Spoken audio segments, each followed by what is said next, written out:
So, Mr. Battle, thank you so much for joining us today. You're running for governor. Yes. So you got a couple more weeks, couple more months until the primary. How's June things been 5th. We got about 90 days. So, it's been great. Last night we hit the time where you've been in so many hotels, you go to the wrong room and start to put your key in and say, ooh, that's last night's room number. So we started off just for example, we started off this week outside of in North Alabama, then ended up in Birmingham, Baldwin County, and last night came back to Auburn. So we are putting some miles on the car. But the great thing is you're meeting some good people across the state. I mean, there's a great group of people around the state that you meet on a day-to-day basis who are looking to do better things for their community and also better things for the state. That's what a campaign's about. That's what government's about. How do you make your state better? And that's been one of the things that we've done across the board. So, I don't want to start with the hardest question. Yeah, okay, good. but you graduated from that school across the state. Sure, I did. How do you plan, what would you tell people here in Auburn? I think the thing to tell them is that we're all looking for good government. Everybody's looking for good government. When I came into Huntsville, which is not across the state, it's up north. When I came into Huntsville as mayor 10 years ago, we started off with a plan and a strategy that gave jobs. We've got 35,000 students here. We need to have jobs and opportunity for all 35,000 of those students. So they have a place when they get ready to get finished with school, they can stay in the state of Alabama. They can be part of our workforce. They will be part of our job multipliers because they'll make the new improved widget, which will take a company, which will take employees, which will add employment to the state. I think the biggest thing that we can say is that we're all here for one thing: jobs, opportunity, a state that you can be proud of, and a state that is ethically clean. We started off 10 years ago in Huntsville, and you've had the same experience I've had. You're going to Boston next week, but as you tell people, I'm from Auburn, Alabama, or I'm from Alabama. They have these preconceived notions about what the state's about. Their preconceived notions go to the 1960s, or maybe to the Beverly Hillbillies, or something else. And we recognized that 10 years ago in Huntsville. And so we changed. We said, let's kind of rebrand ourselves. Let's get that preconceived notion that's there, and let's give them another preconceived notion about who we are. We started we wore pins that said Huntsville a smart place, and we started talking about second largest research park in America, more engineers and degree professionals per capita.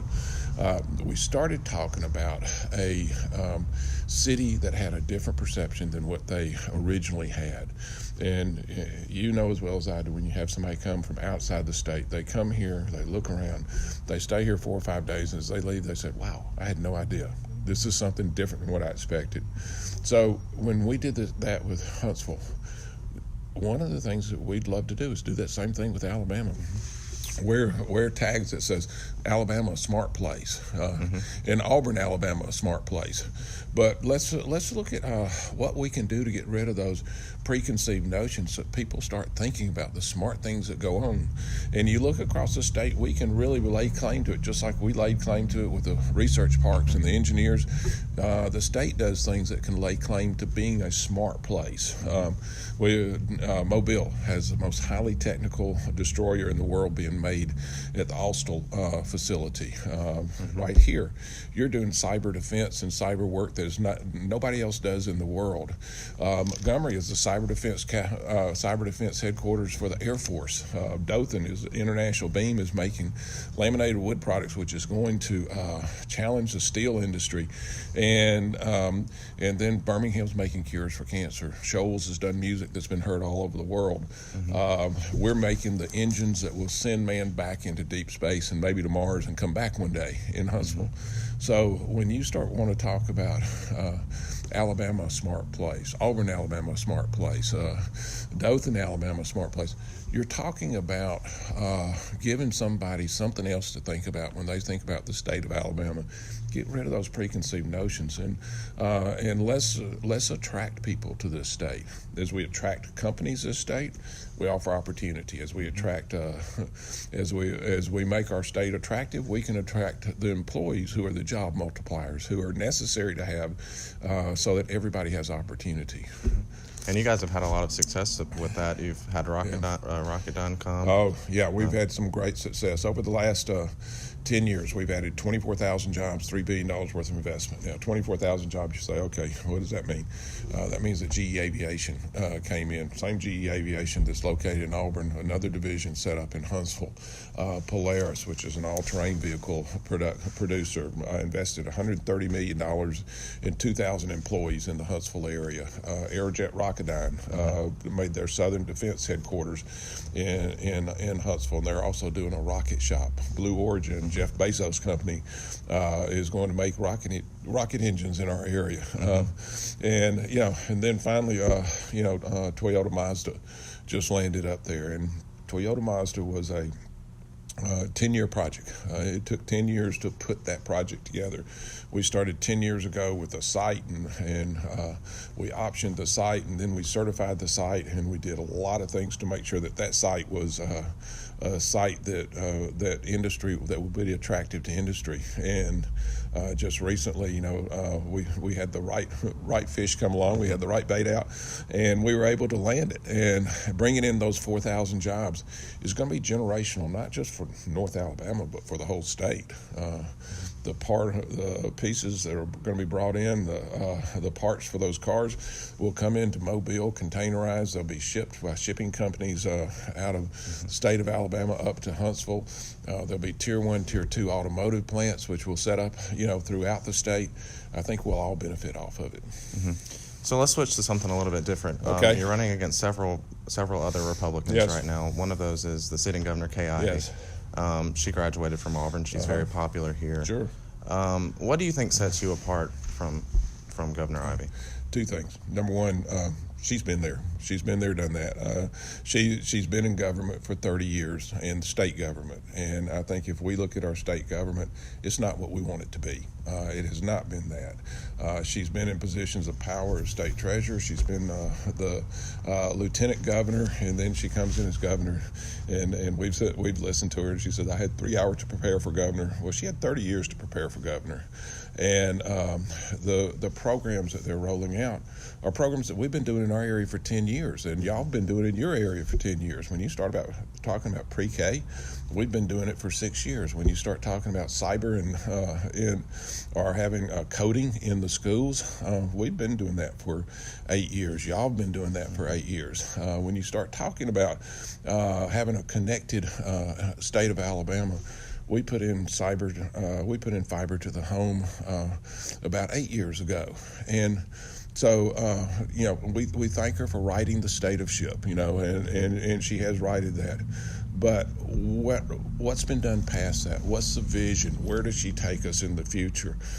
We've got to look forward to the future, the next 4 to 8 years, and I would put our 10-year record that I have as mayor and the accomplishments we've made in our area up against her record or anybody else who's running this record on a day-to-day basis. Mm-hmm. So a big topic of conversation right now since the shooting in Florida is gun control and guns and gun violence. Yeah. There are several proposals that are going through the legislature right now. There's one, for people that don't know, there's one that would cap the age limit at 21. Sure. There's another bill that would ban all semi-automatic assault rifles. There's another one from Rep. Ainsworth that would allow teachers to be armed in the classroom. Yeah. I mean, there are hundreds of them. I think you go with what is tried and true, what has happened and what works. We're probably one of the few communities that have experience with this, and it's a bad experience to have. When I was mayor, I've been mayor about 2 years, and we had a shooting at UAH. A faculty member shot 6 other faculty members and killed them. We had a shooting in our neighboring community, the city of Madison schools, which is right next door to us, and our policemen responded just like the Madison policemen responded in the middle school, and one student shot another and killed another one. It's one of the most tragic things that you'll see. Going to those vigils afterwards are some of the hardest things that you'll ever do, especially in public life. From those, we took a resolve that we were going to make sure that our areas were safe, that our schools were safe. And we started as we built our schools, or as we remodeled our schools, or we added to our schools, we did what you call hardened sites. We made sure that there was limited access to the parking lots. There's three accesses to the parking lot. As soon as all the students get in, you just let one access work, and you can watch that and make sure that that's safe. Mm-hmm. Then you limit the access to your school. There's only one way to get in, one way to get out. When you want to come in, you buzz yourself. You hit the buzzer. They have to see who you are. They have to unlock the door. Then you can come in, and then once you get in, you have to identify yourself. You have to get on a computer. They put your name in there. You wear a name tag. They know where you are, and they know who's in the school, who's supposed to be there, and who's not. Plus, we have a police officer in schools, in every one of the schools. And we do that. It's our most mature police officers who are in there, some of our best police officers. And there's a couple of benefits off of that. The students get to meet law enforcement. They get to know that law enforcement's there to be their friend. Secondly, the students get to know them, and quite frankly, if somebody's going to do something that they shouldn't, they usually tell the police officer before that person gets to school to do that. But the third thing is for student safety, and it's a tried and true method that we have done, and over the past 8 years, we have not had any problems. And not having any problems is one of those things that you have to work on a day-to-day basis. The knee-jerk reactions to this are just that. Let's do something that makes sense, that's been done, that we know works. Let's put our money in the systems that are very workable, and will keep our students safe. Mm-hmm. So does that mean you wouldn't, if you were governor hypothetically and Representative Ainsworth's bill got to your desk, would you sign something like that? Teachers with guns, and I'd rather have policemen who are trained. You need someone who is trained, and you put the teachers at liability. They have where they're going to keep their gun. I mean, are they going to wear it on a holster with them, or are they going to put it in their desk? And what if somebody takes it out of their desk? And what if this or that happens? There's too many variables in that. Let's take the trained people, and let's take the trained officers, and let's let them be the ones protecting our schools. And this issue is just so divisive in Georgia. They just passed that bill that would pull tax incentives from Delta. About the NRA and everything. I believe in the Second Amendment right. I have my personal guns, and I believe in the Second Amendment right, but I also believe in safety. I sat down after this happened. I sat down with our chief, and I said, Chief, what do we need to do? And I want the experts in the field to be the ones telling me where we need to go and what we need to do. If you listen to the experts, they'll give you some sound advice, and they'll tell you what you need to do. And on that note, do you think that Delta could come to Alabama? Without that, I don't know how realistic that is a thing for Delta to move. It would be a huge reinvestment. It would be a great thing for us if it did happen, because having a airline hub here would make a big difference, and having that hub in Birmingham would be fantastic. We would love to see that happen. But it's a long stretch. Yeah, I agree. On that note, a little bit, I think the people in Georgia are kind of struggling between conservative principles like the Second Amendment and pro-business policies, and that's happened here too between folks saying that Roy Moore wouldn't be good for business. How do you balance sometimes conservative views with pro-business views when they don't mesh? Totally. That's a challenge in elected life. As you sit in elected life, one of the things you do is you stay in your lane. I know what I can do as a state official. I know what I can do as a city official. I know what's in the federal realm and what's in the state realm. And as we watch it, certainly we always have an opinion on what needs to happen. But the things that I can actually affect and change are the things that I want to work on. If you get there and try to work on everything in the world, then you really don't accomplish anything, because you spread out your focus so much. In elected life, it's very easy to get caught up with the rabbit holes. I'm going to go down this rabbit hole. I'm going to go down this rabbit hole. But you got to keep your focus. My focus is going to be on jobs. It's going to be on economy. It's going to be on building a trust with the people that Montgomery would do what it's supposed to do. And I think that's part of the key is that, we're going to Brewton, Alabama, we're going to the McDonald's, and there's a group of 8 guys you can tell they eat breakfast there every day, and we say, hey, I'm Tommy Battle, I'm running for governor. Well, you going to steal as much as those other guys? And I said, oh, no, Miss Battle has a rule against stealing. But that's their connotation of your state government. That's their perception of your state government, and that doesn't need to happen. That's not something that we need to have. We need to change that perception of state government. My city council, if they got finished with city council, and every time they got finished with city council, if they went to a cocktail party or a reception that was put on by a group who someday was going to ask them to look at legislation this way or that way, they'd be run out of town. And if you go to Montgomery, that's the way it is. State officials are going time after time, right after session. They go to this cocktail party or this reception, to this one, and this one, and this one, and they go to 3 or 4 a night, and people look at it and say, what's that perception? What does that tell me about my state government? Does it tell you that they're out there to eat and drink off of people who have interest of some kind of legislation, or do we get it back to where the state officials are there actually to do a job, and to do the job that is called governing the state of Alabama and building trust with the state? And so I'm assuming you're very pragmatic. It seems like to me. So would you try to stay out of the controversy? I think people in Alabama are tired after the last 10 years between all 3 top elected officials being removed. There's a lot of controversy out there, and people don't elect you to fight. Mm-hmm. So I think an issue that's very important to students is higher education funding. Exactly. And tuition.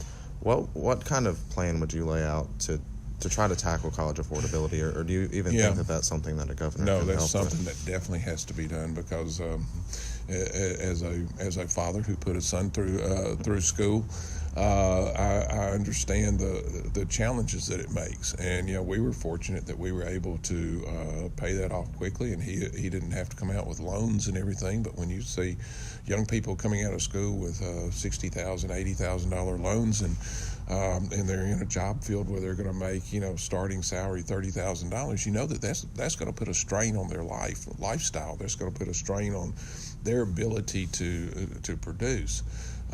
We need to look at how we are going to fund higher education, and then the 2-year colleges too, because the 2-year colleges are made for those, maybe somebody who wants to go into a field that doesn't take a 4-year degree. Maybe somebody wants to be in advanced manufacturing.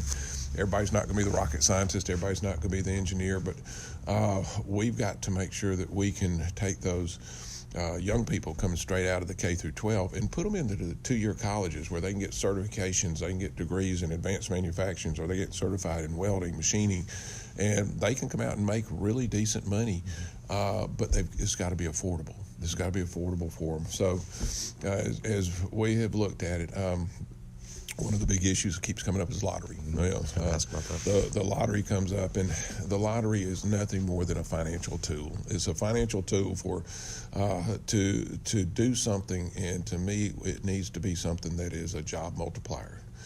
Number one, if the legislature so chooses that we should look at a lottery, then the people should vote on it, because it's a different way of collecting taxes than we've ever collected, and it does change the parameters of how we govern and how we raise revenue. So the people need to vote on it. If they vote for it, we need to make sure that it is a very honest process that is done, that the commission is clear and transparent, and the people trust the people who are running the lottery that the money will go where it's supposed to go. The second thing is the money needs to go. Half the money needs to go to the 2-year colleges to take care of those that we were just talking about, who need certifications, who need degrees or something in advanced manufacturing or other fields that don't take the 4-year degrees. And then the other half can go to the 4-year colleges to make sure that everybody has a chance at education.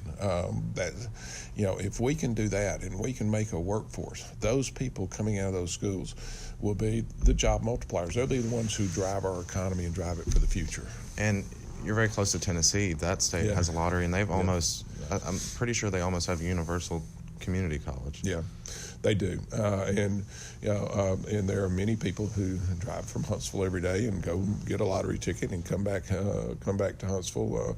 Just as there are many people here who go to Georgia and get a lottery ticket and come back. But lottery is not one of my proposals, but it is something that we need to settle at some point. Let's vote it up or vote it down, and then let's move on. Mm-hmm. And other states have used the lottery for scholarships. Georgia uses it for the Hope Scholarship. Hope scholarships and everything. And I think this would offer maybe more of a expanded view of it, where we're also offering it for our 2-year colleges so that we can make sure that everybody has a chance to get into advanced education. You've got to have an advanced education degree to survive in this economy nowadays.